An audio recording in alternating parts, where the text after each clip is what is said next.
Welcome student to my economics class. We are learning chapter globalization and the Indian economy. In this slide, we are going to learn about the World Trade Organization. As we know that the liberalization of foreign trade and investment in India was supported by some very powerful international organizations. These organizations says that all barriers to foreign trade and investments are harmful. So there should be no barrier.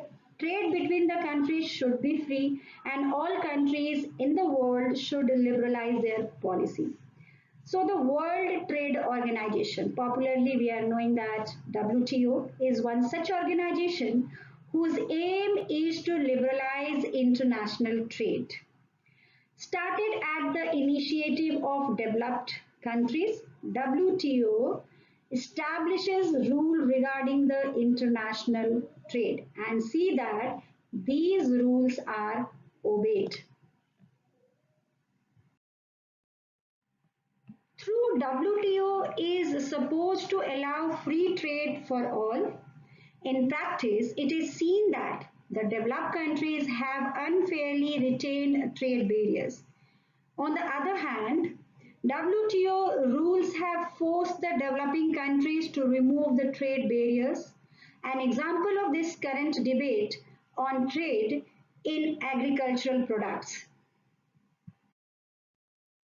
Next is impact of globalization in India. Globalization and greater competition among producers, both local and foreign producers, has been of advantage to consumers.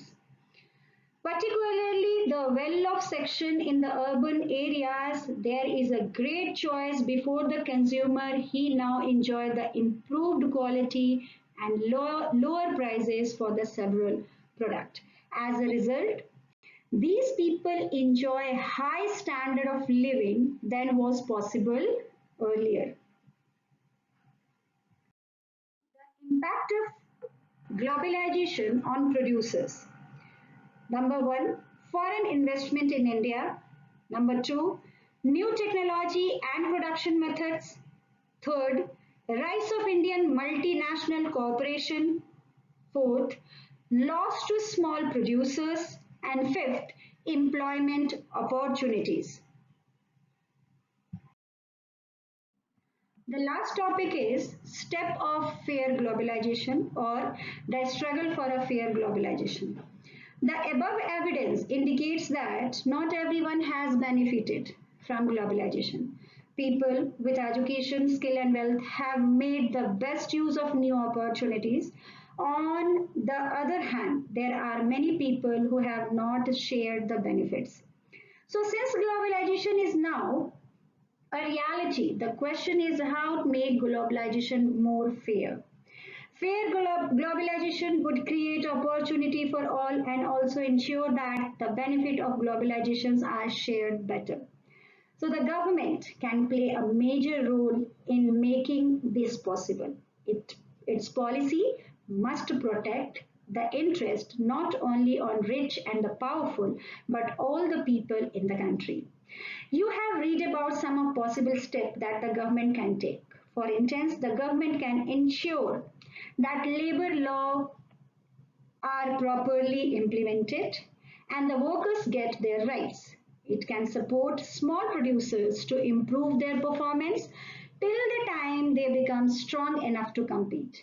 If necessary, the government can use trade and investment barrier and it can negotiate at the WTO for fairer rules. It can also ally with other developing countries with similar interest to fight against the domination of developed countries in the WTO.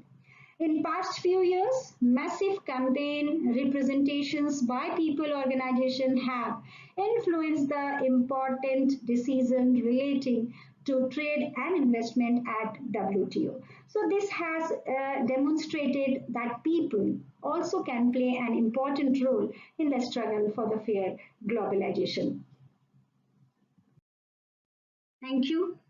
This is a last slide and I hope these all things are going to help you. Thank you. Thank you so much.